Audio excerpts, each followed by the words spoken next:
안녕하세요, 가치남입니다. 어제 날씨가 정말 좋았었는데 다들 좋은 주말 보내시고 계신가요? 오늘은 제가 여러분들에게 중국 소비재주죠.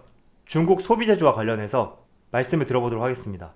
제가 삼성전자나 현대차, LG화학 이런 대형주보다는 말씀을 많이 드리진 않았지만 그래도 간헐적으로 말씀을 드렸어요. 그런데 제가 오늘 이렇게 말씀을 드리는 이유 중에 하나는 많은 분들이 대형주 종목들에 대해서 상당히 고점에 대한 불안감을 가지고 계신 것 같더라고요. 삼성전자도 마찬가지고 현대차도 마찬가지고 그리고 LG화학 같은 경우에는 지난주에 굉장히 큰 폭으로 하락이 나왔죠. 물론 여러 가지 이유가 있겠지만 저는 빠른 하락이 나올 때 고점에 대한 부담감이 작용이 되어서 더 가중화가 되지 않았을까 이렇게 생각하고 있습니다. 그래서 이런 고점에 대한 부담감이 상존하고 있다면 차라리 저는 여러분들이 그동안 오르지 못했던 종목들 중국 소비재주와 관련해서 관심을 가져보는 것이 좋을 수 있다 이런 말씀을 드리고 싶어요. 자, 우리나라 증시가 3000포인트까지 쭉쭉 갈 수만 있다면 지금 현대차, 삼성전자 이런 고점에 대한 부담감을 가질 필요가 없겠죠. 그런데 지난주 금요일 기준으로 2412포인트에 마감이 되었어요. 월봉으로 보여드릴게요. 자, 2412포인트라는 수치는 약 3년 전이죠. 2600포인트. 최고점 대비 200포인트밖에 차이가 나지 않거든요. 그런데 3년 전 같은 경우에는 코스피에 상장되어 있던 기업들의 반도체를 중심으로 영업이익이 상당히 올라갔던 한 해였거든요. 그런데 올해 같은 경우에는 2017년만큼 기업들의 영업이익이 받쳐주질 않고 있단 말이죠. 그렇다 보니 삼성전자 해당 종목에 대해서도 조금은 고점에 대한 불안감을 표하는 분들이 계시고 현대차도 마찬가지예요. 현대차가 가장 많이 고점에 대한 불안감을 표하던 종목 중에 하나다. 저는 이렇게 느끼고 있거든요. 그리고 LG화학 같은 경우에도 지난주에 큰 폭으로 하락이 나오기 직전까지는 고점에 대한 부담감이 상존하고 있던 상태였죠. 지금 코스피가 올라올 만큼 올라온 상태에서는 앞으로 이런 대형주 같은 경우에 지난 과거처럼 이런 큰 상승 이런 상승을 기대하기에는 힘들 수가 있어요. 물론 갈 수 있는 종목들이라면 잔파동과 일부 하락, 조정 구간 이런 다양한 구간들을 거치고 상승이 나온다고 확신하고 있지만 그래도 지난 과거와 비교했을 때는 우리가 조금은 걱정은 하면서 매매를 할 수밖에 없는 자리다 이렇게 보여지고 있거든요. 그래서 차라리 이렇게 고점에 대한 불안감을 여러분들이 가지고 계시다면 이런 대형주를 공략할 것이 아니라 중국 소비재주, 대표적인 화장품 종목 아모레퍼시픽, 한국콜마, 코스맥스 그리고 면세점 관련주, 호텔신라 또 컨텐츠 관련주, 스튜디오 드래곤 이런 종목을 공략하는 것이 어쩌면 고점에 대한 부담감을 내가 덜 수 있고 조금은 길게 편한 마음으로 가져갈 수도 있다 이런 말씀을 드리고 싶어요.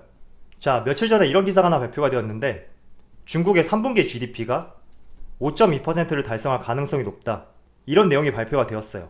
그리고 5.2%라는 수치는 과거와 비교해서 봤을 때 거의 코로나 직전까지 도달한 수치라는 것을 알 수 있죠. 자, 그런데 우리가 GDP에 대해서 한번 이해를 해볼 필요가 있는데 전 세계가 마찬가지예요. GDP를 계산할 때는 크게 4가지 항목을 다루거든요. 첫 번째가 소비, 그리고 두 번째가 투자, 그리고 세 번째 정부 지출, 네 번째가 순수출 이렇게 크게 4가지 카테고리로 분류가 되거든요. 그런데 GDP가 상승한다는 말은 어떻게 본다면 소비가 살아난다 이렇게도 볼 수가 있거든요. 왜냐하면 먼저 우리나라 같은 경우에는 GDP의 약 40%가 소비 비중이에요. 그리고 약 30%가 기업의 투자 이런 투자 부분이 30%를 차지하고 있다 이런 말씀을 드리고 그래서 소비와 투자 이 두 가지는 GDP의 큰 포지션을 담당하고 있다 이런 설명을 드릴 수가 있습니다. 그래서 GDP가 하락한다는 말은 소비가 위축되고 있다 이렇게도 생각을 할 수 있거든요. 자, 그런데 우리나라의 GDP의 약 40%가 소비 비중이라고 말씀을 드렸잖아요. 그런데 다른 나라와 비교했을 때는 이 소비 비중이 상당히 낮은 편이거든요. 중국 같은 경우에는 GDP의 소비 비중이 약 55%를 점유하고 있거든요. 미국 같은 경우에는 거의 70%까지 차지를 하거든요. 그래서 우리나라 같은 경우에는 GDP의 소비 비중이 조금 낮지만 중국과 미국, 다른 나라 같은 경우에는 소비 비중이 높기 때문에 이렇게 중국의 3분기 GDP가 5.2%까지 나올 수 있다 이런 전망이라는 것은 소비가 살아날 수 있다 이렇게도 해석을 할 수 있다는 거죠. 자, 그런데 소비가 살아난다는 말은 어디에 사람들이 돈을 많이 쓸까요? 의식주 같은 경우에는 인간의 기본 욕구이기 때문에 우리가 외식을 줄일 수는 있어도 먹는 거를 줄일 수는 없단 말이죠. 그래서 이런 의식주를 제외한다면 화장품이라든지 드라마 컨텐츠, 면세점 이런 쪽으로 소비가 집중될 가능성이 높다 이렇게 생각할 수 있단 말이죠. 그래서 지금 현 시점에서 중국의 3분기 GDP가 성장세를 보일 수 있고, 또 한 가지 올 하반기에 코로나가 진정이 되면 중국의 시진핑 주석이 방문을 하겠다, 이런 발표를 하였잖아요. 이런 두 가지 이유와 코로나 백신 치료제에 대한 기대감, 이런 것들이 상존하는 상황에서 그동안 코로나와 억눌렸던 종목들, 이런 종목들을 공략하신다면 고점에 대한 부담감 없이 편안한 마음으로 시간은 조금 걸릴 수 있어도 충분히 수익을 낼 수 있다고 말씀을 드리고 싶습니다. 자, 그래서 저는 화장품 종목 중에서도 대형주죠, 아모레퍼시픽, 이 종목도 긍정적으로 바라보고 있거든요. 그동안 많이 눌렸었고 별다른 상승 없이 바닥 구간에서 지속적으로 횡보를 하고 있죠. 그리고 아모레퍼시픽 같은 경우에는 설화수라는 대표 화장품이 있죠. 지금은 국가 간의 제한이 있기 때문에 볼 수 없겠지만 작년까지만 하더라도 명동 롯데백화점 본점에 가서 면세점의 설화수 매장을 가보면 중국 관광객들이 줄을 어마어마하게 섰던 장면을 기억할 수가 있거든요. 그래서 이러한 부분과 또 코스맥스하고 한국콜마, 이 두 종목 같은 경우에는 중국의 ODM, OEM 공장이 있죠. 그래서 국내 화장품뿐만 아니라 중국 내의 대표 화장품들도 한국콜마와 코스맥스를 통해서 생산하고 있기 때문에 중국의 소비가 살아날 경우에 같이 좋은 흐름을 보일 수 있다고 생각하고 있습니다. 그리고 스튜디오 드래곤, 이 종목에 대해서는 조금 모르시는 분들이 계실 거예요. CJ 엔터테인먼트 아시죠? CJ ENM의 자회사인데 드라마하고 컨텐츠 기획, 그리고 제작 배급까지 같이 하고 있거든요. 대표적인 드라마로 미생, 도깨비, 미스터 선샤인, 이런 다양한 작품들이 있는데 결국에는 중국과 한국, 한한령 사태가 해제되고 관계가 개선이 되었을 때 드라마 컨텐츠에 대한 수출도 활발하게 이루어질 가능성이 상당히 높다, 이런 측면을 봤을 때 드라마 컨텐츠 기업 스튜디오 드래곤에 대해서도 주목할 필요가 있다고 생각하고 있습니다.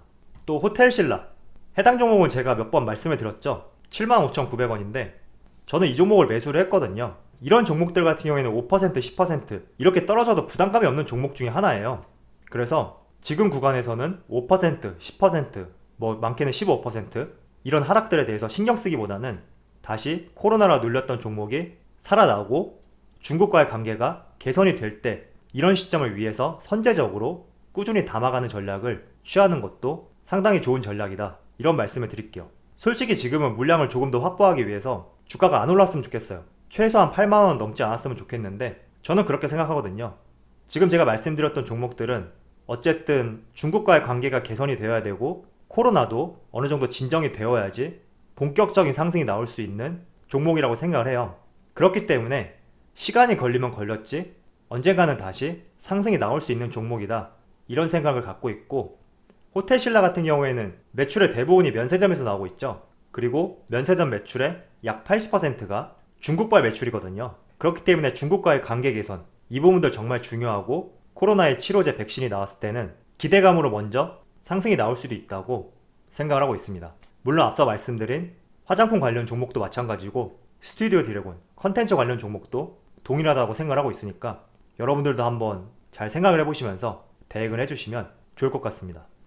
제 영상 댓글 중에 환율이 떨어졌을 때 외국인이 왜 유입이 되는지 이 부분에 대해서 설명을 부탁드린다, 이런 의견이 있더라고요. 그래서 이 부분 같은 경우에는 여러분들이 이해를 하시면 투자를 하시는데 도움이 될 것 같아서 한번 자료를 가져와 봤으니까 도움이 되셨으면 좋겠습니다. 자, 먼저 3개월 동안 지금 달러 가치가 계속적으로 하락을 하고 있죠. 그런데 이렇게 달러 가치가 하락한다고 해서 왜 외국인이 국내 증시로 들어올까, 이렇게 생각을 할 수가 있어요. 자, 그럼 제가 여러분들에게 왜 들어올 수밖에 없는지 한번 말씀을 드려볼게요. 일단 외국인이 들어온다는 말은 달러가 지속적으로 하락하고 있을 때, 이 경우에 해당되거든요. 환율이 상승하고 있을 때 간헐적으로 한 번씩 하락이 나올 때, 이런 구간을 설명할 수 있는 것은 아니고 지속적으로 달러가 하락하고 있는 구간, 이런 구간에서 해당되니까 조금은 참조를 부탁드리도록 하겠습니다. 자, 여러분들이 외국인이라고 가정을 해볼게요. 그리고 극단적으로 여러분들이 이해를 하기 쉽도록 1달러에 2,000원이라고 먼저 가정을 해볼게요. 여러분들이 외국인이고 지금 지갑에는 1달러가 있어요. 그리고 환율은 2,000원이죠. 그러면 A라는 종목을 매수를 하고 싶어요. 근데 A라는 종목은 주당 500원이에요. 그럼 여러분들은 당연히 4주밖에 살 수 없겠죠. 자, 그런데 시간이 지났어요. 6개월이 지났는데 A라는 종목은 여전히 500원이에요. 6개월 전에도 A라는 종목은 500원이었고 6개월이 지났을 때도 500원이에요. 결국 6개월이 지났어도 종목의 가격은 동일하니까 해당 종목으로 수익을 보진 못했어요. 그런데 6개월이 지났을 때 1달러에 1,000원으로 환율이 크게 하락을 하였거든요. 그럼 여러분들이 주당 500원이라는 A라는 종목을 4주를 전량 매도했어요. 그럼 시중에 2,000원이 다시 생기겠죠?